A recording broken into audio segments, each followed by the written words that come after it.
Amaravati capital updates ఇప్పుడు Instagram లో కూడా ఫాలో అవ్వచ్చు. దానికి సంబంధించిన లింక్ డిస్క్రిప్షన్ లో ఉంది. దయచేసి వెళ్ళి చెక్ చేయండి. Hi friends, welcome to Amaravati capital updates. ఇప్పుడైతే మనం గుంటూరులోని నంది వెలుగు రోడ్డు వైపు ఉన్న ఫ్లైఓవర్ దగ్గర అయితే ఉన్నాము. ఈ ఫ్లైఓవర్ ఏంటంటే 15 సంవత్సరాల క్రితమే ప్లాన్ చేసిన, అఫీషియల్ గా 2015 దీనికి సంబంధించిన పనులు స్టార్ట్ చేశారు.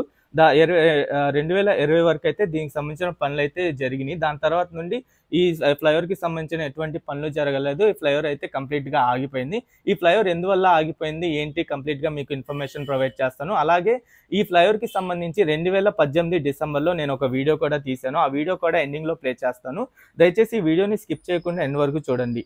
మీరు ఇక్కడ చూసుకోవచ్చు, ఇది వచ్చేసి Guntur bus stand back side నుండి అయితే స్టార్ట్ అయింది. నంది వెలుగు రోడ్ అంటారు. ఈ రోడ్డు వైపు రైల్వే ట్రాక్ ఉండడం వల్ల ఈ ఫ్లైఓవర్ అయితే ప్లాన్ చేశారు. 2009 కాంగ్రెస్ గవర్నమెంట్ ఉన్న టైంలోనే ఫ్లైఓవర్ కట్టాలని అనుకున్నారు, కానీ ఎటువంటి పనులు అయితే స్టార్ట్ చేయలేదు. 2014లో టీడీపీ గవర్నమెంట్ వచ్చిన తర్వాత ఈ రోడ్డు వైపు ఇంపార్టెన్స్ ని, టాపిక్ ని దృష్టిలో ఉంచుకొని పనులు అయితే స్టార్ట్ చేశారు. 30 కోట్ల రూపాయలతో అంచనాతో ఈ పనులు అయితే స్టార్ట్ చేశారు. అప్పుడు కూడా ఒప్పందం ఏంటంటే 22 కోట్ల రూపాయలు గవర్నమెంట్ భరాయించాలి, 8 కోట్లు ఏమో రైల్వే శాఖ వాళ్ళు భరాయించాలన్నమాట. మొత్తం 2017లో ఫౌండేషన్ వేసి స్టార్ట్ చేసిన కాడి నుండి 2019 వరకు పనులు అయితే జరిగినాయి. 2019లో కరోనా రావడం వల్ల ఈ ఫ్లైఓవర్ కి సంబంధించిన పనులు అయితే ఆగిపోయినాయి. అలాగే ఆగిపోయిన తర్వాత మళ్ళీ గవర్నమెంట్ కూడా మారింది. గవర్నమెంట్ మారిన కాడి నుండి పనులు అయితే ఆగిపోయింది. ఆ టైంలో 2020లో మళ్ళీ కరోనా రావడం వల్ల ఏదైతే రైల్వే శాఖ వాళ్ళు ఉన్నారో, రైల్వే శాఖ వాళ్ళు వాళ్ళకి సంబంధించిన 8 కోట్ల రూపాయలకి సంబంధించిన పనులు అయితే కంప్లీట్ చేశారు. అంటే ఈ రైల్వే ట్రాక్ పైన గడ్డర్లు వేయడం కానీ, ఈ ఫ్లైఓవర్ కి సంబంధించిన గడ్డర్లు వేసి పైన స్లాబ్ వేయడం అలా అయితే చేసి వాళ్ళకి సంబంధించిన పనులు అయితే కంప్లీట్ చేశారు. 2020 వరకు ఈ ఫ్లైఓవర్ కి సంబంధించిన పనులు అయితే జరిగినాయి. దాని తర్వాత గవర్నమెంట్ చేయాల్సిన పనులు అయితే ఎటువంటి పనులు స్టార్ట్ చేయకుండా అలాగే ఇన్కంప్లీట్ గా వదిలేయడం వల్ల ఈ ఫ్లైఓవర్ ఇప్పటికి కూడా కంప్లీట్ అవ్వకుండా చాలా వరకు అలాగే ఉండిపోయింది. అసలు దీనికి సంబంధించిన ఎటువంటి అప్డేట్స్ గత 5 సంవత్సరాలుగా లేవు. అలాగే ఈ రోడ్డు వైపు ట్రావెల్ చేసే వాళ్ళు చాలా వరకు ఈ ఫ్లైఓవర్ వల్ల ఇబ్బంది పడడం, అలాగే రైల్వే ట్రాక్ ఉండడం, రైల్వే ట్రాక్ ఆ గేట్లు పడడం వల్ల చాలా మంది ప్రజలు ఇబ్బంది అయితే పడుతున్నారు. అలాగే వర్షాలు పడడం వల్ల బురద వల్ల కూడా చాలా వరకు ఇబ్బంది పడుతున్నారు.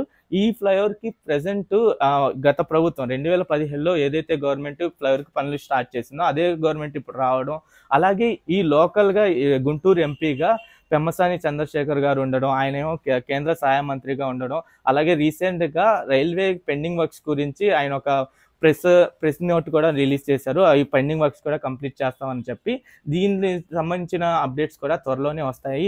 ఈ ఫ్లైఓవర్ కి సంబంధించిన పనులు కూడా స్టార్ట్ చేస్తారని అయితే నేను అనుకుంటున్నాను. ఈ స్టార్ట్ చేసిన కాడ నుండి దానికి సంబంధించిన అప్డేట్స్ కూడా నేనైతే ఇస్తాను. ఈ మొత్తం ఫ్లైఓవర్ మొత్తం 21 పిల్లర్ అనమాట. 21 పిల్లర్లకు గాను 19 పిల్లర్లు అయితే కంప్లీట్ అయిపోయినాయి. ఇంకో 2 పిల్లర్లు కంప్లీట్ అవ్వాలి. అలాగే కంప్లీట్ అయిన తర్వాత పైన గడ్డర్లు వేసి ఆ స్లాబ్ వేసి అంటే తార్ రోడ్ అవన్నీ వేసి కంప్లీట్ అయితే చేయాలి. ఇక్కడ మీరు చూసుకోవచ్చు, ఈ వీడియో ఓల్డ్ వీడియో అనమాట. 2018 డిసెంబర్లో తీసిన వీడియో. అప్పుడు చూసుకోవచ్చు ఈ ఫ్లైఓవర్ కి సంబంధించిన పనులు ఎలా జరిగినాయో. ఈ మొత్తం పిల్లర్లు అనమాట, పిల్లర్లు అన్ని కంప్లీట్ అయిపోయినాయి. ఈ పిల్లర్లన్నీ కంప్లీట్ అయిపోయి ఈ రైల్వే ట్రాక్ వైపు పైన గడ్డర్లు అవన్నీ వేయాల్సింది. వేయాల్సిన పనులు ఏమంటే 2020లో స్టార్ట్ చేశారు కాబట్టి అదొకటే మీకు పెండింగ్ లో కనిపించింది. మిగతా అన్ని పిల్లర్లు వర్క్స్ అన్ని గవర్నమెంట్ చేయాల్సిన పనులన్నీ దాదాపు 2019 వరకు అయితే చేశారు. ఇక్కడ చూసుకోవచ్చు ఎలా ఉందో, ఓల్డ్ వీడియో అనమాట. అప్పట్లో పనులు కూడా అక్కడక్కడ జరుగుతూ ఉన్నాయి. అది కూడా మీరు ముందు ఏ పిల్లర్లు ఉంటాయి ఆ పిల్లర్ల దగ్గర పనులు చేస్తూ ఉంటారు. అది కూడా మీకు చూపిస్తాను చూడండి. ఈ ట్రాక్ కూడా ఏంటంటే మనకు గుంటూరు తెనాలి ట్రాక్ అనమాట. ఈ ట్రాక్ కూడా గతంలో సింగిల్ ట్రాక్ గా ఉండేది, ఇప్పుడు డబుల్ ట్రాక్ గా కూడా వచ్చేసింది. అప్పుడు మీరు చూసుకోవచ్చు సింగిల్ ట్రాకే కనిపించింది మీకు ఇక్కడ. ఇప్పుడు డబుల్ ట్రాక్ గా కూడా వేసారు. రెండో ట్రాక్ కూడా కంప్లీట్ అయింది, కానీ ఈ ఫ్లైఓవర్ అయితే ఇంకా కంప్లీట్ చేయలేకపోయారు. ఈ ఫ్లైఓవర్ వైపు అయితే ఎక్కువగా అంటే ట్రాఫిక్ జామ్ అవడం, ఈ రైల్వే గేట్ వల్ల మెయిన్ గా ట్రాఫిక్ జామ్ అవుతా ఉండిద్ది.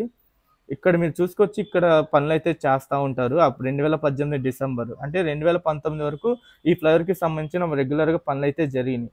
ఓకే ఫ్రెండ్స్, ఈ ఫ్లైఓవర్ కి సంబంధించిన ఎటువంటి అప్డేట్ వచ్చినా మీకైతే వీడియోస్ అప్లోడ్ చేస్తాను. ఈ వీడియో అయితే ఇక్కడితో ఎండ్ చేస్తున్నాను. ఛానల్కి ఫస్ట్ టైం వచ్చినట్లయితే ఛానల్ని సబ్స్క్రైబ్ చేసుకోండి.